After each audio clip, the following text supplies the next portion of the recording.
ये कहानी है सपना की, जो अपने माँ बापू के साथ मथुरा में रहती थी। सपना जब अपनी माँ आशा को भगवान कृष्ण की पूजा अर्चना करते देखती तो वो भी साथ में वैसे ही भाव से कृष्ण की पूजा करती। आशा जन्माष्टमी के त्योहार पर व्रत पूजन करती, भगवान कृष्ण के मंदिर जाती, मंदिर को सजाती। सपना छोटी प्यारी सी राधा बनकर जन्माष्टमी त्योहार पर राधा कृष्ण मंदिर में होने वाले कार्यक्रम में खूब नृत्य करती। सपना को नृत्य करता देख आशा और प्रकाश दोनों के चेहरे पर खुशी आ जाती थी। पर एक दिन हार्ट अटैक से आशा इस दुनिया को अलविदा कह गई। बापू, माँ कहाँ चली गई? मुझे उनकी बहुत याद आती है। प्रकाश, अपने आप को संभाल मेरे दोस्त। अभी तेरे ऊपर सपना की जिम्मेदारी है। तू मेरी बात मान, तू दूसरी शादी कर ले। इससे सपना को भी माँ का प्यार मिल जाएगा, वरना एक माँ के बिना एक बच्ची बिल्कुल अकेली हो जाएगी। सबके समझाने पर प्रकाश नीलम नाम की एक औरत से शादी कर लेता है। नीलम ने आते ही अपने रंग दिखाने शुरू कर दिए। प्रकाश के काम पर जाने के बाद नीलम सारा दिन खाली बैठी रहती थी और सपना घर के सारे काम करती थी। नीलम सपना को बहुत तंग करती थी। पूरे घर की साफ सफाई, बर्तन, कपड़े सब कुछ सपना ही करती थी। पर जैसे ही प्रकाश आता था, नीलम उसके सामने दिखावा करने लगती थी। सपना, मेरी बिटिया रानी, ये आज मैं तुझे अपने हाथों से खीर खिलाऊंगी। नीलम कितनी अच्छी है, सपना का कितना ख्याल रखती है। अब ये सब देखकर मुझे तसल्ली हो गई कि नीलम एक अच्छी माँ बनकर सपना की देखभाल करती है। प्रकाश बेफिक्र हो जाता है और अपने काम में लगा रहता है। नीलम की अपनी भी एक बेटी पैदा हो जाती है। नीलम सपना पर बहुत अत्याचार करती थी और अपनी बेटी का अच्छे से ख्याल रखती थी। सपना बहुत दुखी रहने लगी। सपना को नृत्य का शौक था, पर अब उसे सिखाने के लिए उसकी माँ नहीं थी। इसलिए सबके सो जाने के बाद वो चोरी छुपे नृत्य का अभ्यास करती थी। ऐसे ही वक्त बीता और सपना और उसकी बहन मेघा बड़ी हो गई। मेघा कॉलेज में पढ़ती थी। सपना तो बचपन से ही घर के कामों में रही, तो ज्यादा पढ़ लिख नहीं पाई। वो आज भी घर के काम ही कर रही थी। सपना, ओ सपना, कहाँ मर गई? कितनी देर से तुझे आवाज लगा रही हूँ। मेघा को अभी तक तूने दूध गर्म करके नहीं दिया। उसके कॉलेज जाने का टाइम हो रहा है। माँ, दूध खत्म हो गया था तो लेने गई थी, इसीलिए देर हो गई। तेरे बापू तो सुबह जाते हैं, रात को घर आते हैं और सारा दिन तुझ पर चिल्ला चिल्ला कर मेरा गला दर्द हो जाता है। तू न काम की न काज की, सारा दिन इधर उधर खाली घूमती रहती है। कल से मैले कपड़े पड़े हुए हैं, तेरे से अभी तक नहीं धुले। अभी धो देती हूँ माँ, 2 दिन बाद जन्माष्टमी उत्सव है, इसलिए कान्हा जी का मंदिर साफ कर रही थी। जितने मर्जी फालतू के काम करवा लो, वो करने के लिए तू हमेशा तैयार रहती है। मंदिर वगैरह बाद में करती रहना, पहले जो कहा है वो जाकर कर। नमस्ते बहन जी। प्रकाश भाई साहब नजर नहीं आ रहे? नमस्ते भाई साहब, वो दुकान के काम से बाहर गए हैं और रात तक ही लौटेंगे। कुछ काम था तो मुझे बता दीजिए। बहन जी, इस बार राधा कृष्ण मंदिर में जन्माष्टमी का एक बहुत बड़ा समारोह होने वाला है, जिसमें एक नृत्य नाटिका की प्रतियोगिता का भी आयोजन हो रहा है। इस शहर के जाने माने रईस सेठ लक्ष्मीकांत जी का बेटा भी इस नृत्य नाटिका में भाग लेने वाला है। हमने सोचा प्रकाश भाई साहब तो मंदिर के बहुत पुराने सेवक हैं, तो उन्हें अलग से ही न्योता दे आते हैं, और फिर आप दोनों की बेटियां भी इस प्रतियोगिता में भाग लेंगी तो बड़े सौभाग्य की बात होगी। सपना बिटिया तो जब छोटी थी तब भी वो राधा बनकर मंदिर में बहुत ही सुंदर नृत्य करती थी। सेठ लक्ष्मीकांत का बेटा, वो तो देखने में बहुत ही सुंदर है, और मैंने तो सुना है लक्ष्मीकांत जी अपने बेटे के लिए अच्छी लड़की ढूंढ रहे हैं। अगर मेरी मेघा की बात चल जाए तो इतने बड़े घर से रिश्ता जुड़ने से हमारी तो किस्मत ही पलट जाएगी। मैं भी देखती हूँ ये सपना की बच्ची नृत्य में कैसे भाग लेती है। अगर नृत्य में कोई भाग लेगा तो वो मेरी मेघा होगी। नृत्य प्रतियोगिता की बात को सुनकर सपना बहुत खुश होती है। वो तो बचपन से ही भगवान कृष्ण के मंदिर में नृत्य करती थी और इस बार तो उसे बहुत बड़ा मौका मिल रहा था। पर नीलम भी बहुत चालाक थी। वो जानबूझकर सपना के पैर पर गर्म चाय गिरा देती है। सपना का पैर बुरी तरह जल जाता है। मेरा पैर! अरे अरे अरे अरे, ये मैंने क्या कर दिया? पता नहीं ये चाय तुम्हारे पैर पर कैसे गिर गई, मैं तो समझ ही नहीं पा रही। चिंता मत कर बेटी, मैं अभी डॉक्टर को बुलाकर लाता हूँ। अब क्या होगा माँ? अब तो सपना नृत्य प्रतियोगिता में भी भाग नहीं ले पाएगी। डॉक्टर सपना का पैर देखता है। उसके पैर में बुरी तरह छाले पड़ गए थे और वो चल भी नहीं पा रही थी।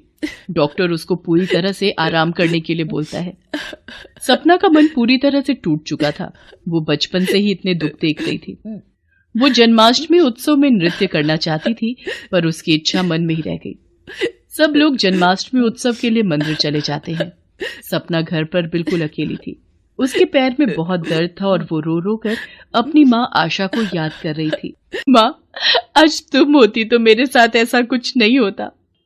जब तुम थी तो मैं राधा बनकर मंदिर में कितना नृत्य करती थी, जन्माष्टमी का त्योहार मनाती थी।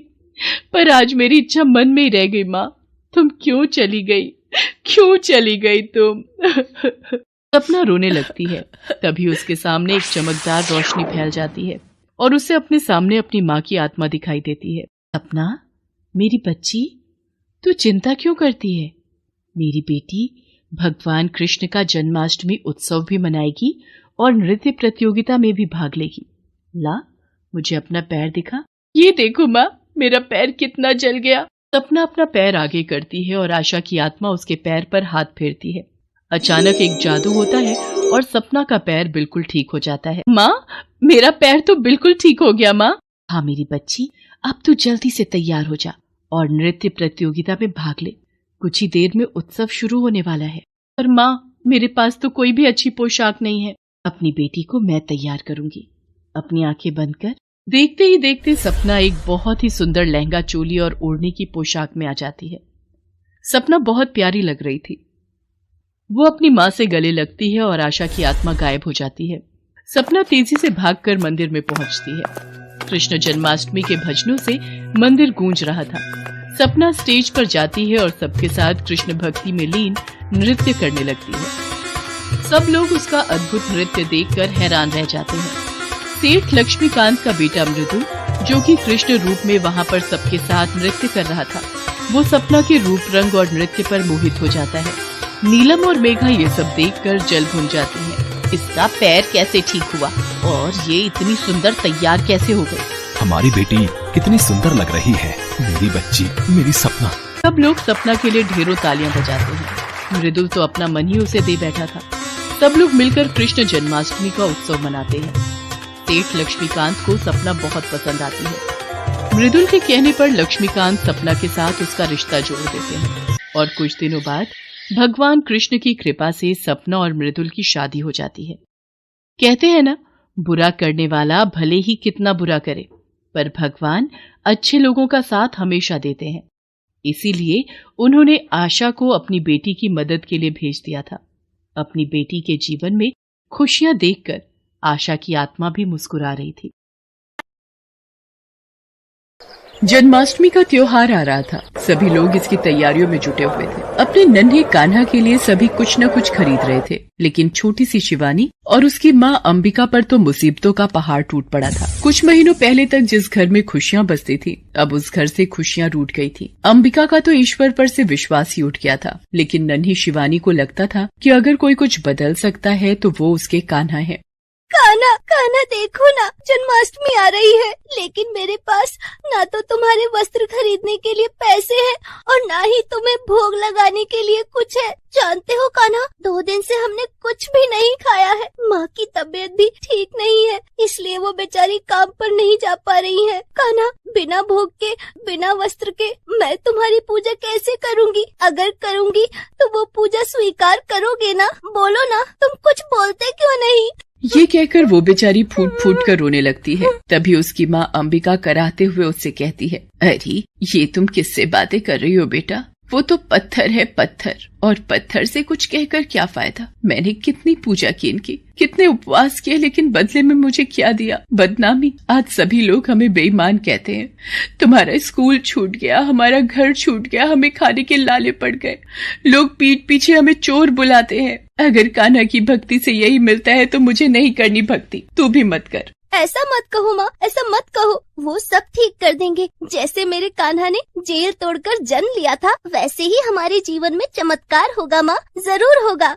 दूसरी ओर रात के 12 बज रहे थे। जेलर रघुवीर सिंह अपने कुछ सिपाहियों के साथ जेल की गश्त पर निकला था। अभी कुछ दिनों पहले ही उसका तबादला इस जेल में हुआ है। रघुवीर सिंह बहुत ही कड़क टाइप का जेलर है। गलत बात उसे बिल्कुल बर्दाश्त नहीं है। अपने सिपाहियों के साथ वो हर एक बैरक में तस्दीक कर रहा है कि सब कुछ ठीक है ना। इसी क्रम में बढ़ता हुआ वो बैरक नंबर 13 के पास पहुंचा। जैसे ही वो वहां पहुंचा उसे रोने की आवाज सुनाई दी। उसने फिर देखा तो अंदर एक कैदी जिसका नाम नारायण था वो रोए जा रहा था। सोमपाल, क्या हुआ है इस कैदी को? ये क्यों रो रहा है? अरे छोड़िए सर, ये पागल है। अगर पागल है तो यहाँ क्या कर रहा है? इसे मेंटल वार्ड में भेजो। रघुवीर सिंह अपने हवलदार सोमपाल को ये कह ही रहा था कि नारायण ने चीखते हुए कहा कि साहब मैं पागल नहीं हूँ साहब मैं कसूरवार भी नहीं हूँ। प्लीज मुझे जाने दो ना साहब। मेरे घर में मेरी पत्नी और छोटी सी बच्ची है, वो मेरी राह देख रही होगी साहब। प्लीज मुझे जाने दो साहब, मैंने कुछ नहीं किया। नारायण की बात सुनकर जेलर रघुवीर सिंह को पता नहीं उस पर दया क्यों आ गई। उसने बैरक का दरवाजा खुलवाया। जैसे ही वो अंदर गया उसका पांव एक थाली से टकरा गया। उस थाली में जेल द्वारा दिया जाने वाला खाना था। अरे क्या बात है, तुमने खाना भी नहीं खाया? नारायण कुछ बोलता उससे पहले हवलदार सोमपाल ने बीच में ही बोला, सर मैंने कहा ना ये पागल है, ये हमेशा ऐसा ही करता है। पिछले 10 महीने से मैं ऐसे देख रहा हूँ। जानते हैं सर, कभी कभी तो ये 3-3 दिन तक कुछ नहीं खाता, कभी एक टाइम खाता है। इससे कुछ कहो तो बोलता है कि मुझे छोड़ दो, मुझे घर जाने दो, मेरी पत्नी मेरी बच्ची भूखी होगी। सोमपाल की बात सुनकर नारायण फिर से रोने लगा। साहब मैं इन लोगों से कह कर थक गया हूँ, लेकिन ये मेरी बात नहीं मानते। मैं पागल नहीं हूँ साहब, मैंने कोई भी गुनाह नहीं किया है। मुझे छोड़ दीजिए ना, मुझे छोड़ दीजिए। रघुवीर सिंह ने उसे कुछ नहीं कहा। वो उसकी बैरक से बाहर निकल आया और सीधा अपने ऑफिस गया और नारायण की फाइल पढ़ने लगा। नारायण एक सरकारी ऑफिस में बहुत ही अहम पद पर काम करता था। सरकारी कामों की कई सारे टेंडर उसी की देखरेख में पास होते थे। नारायण बहुत ही ईमानदार आदमी था, उसे जरा भी बेईमानी पसंद नहीं थी। एक दिन की बात है, वो अपने दफ्तर में एक टेंडर की फाइल चेक कर रहा था। तभी शहर का एक बड़ा बिल्डर त्रिपाठी उसकी टेबल के पास आया और पान चबाते चबाते बोला कि नमस्कार नारायण जी, अरे कैसे हैं आप ध्यान नहीं दे रहे हम पर, कुछ गलती वलती हो गई क्या हमसे?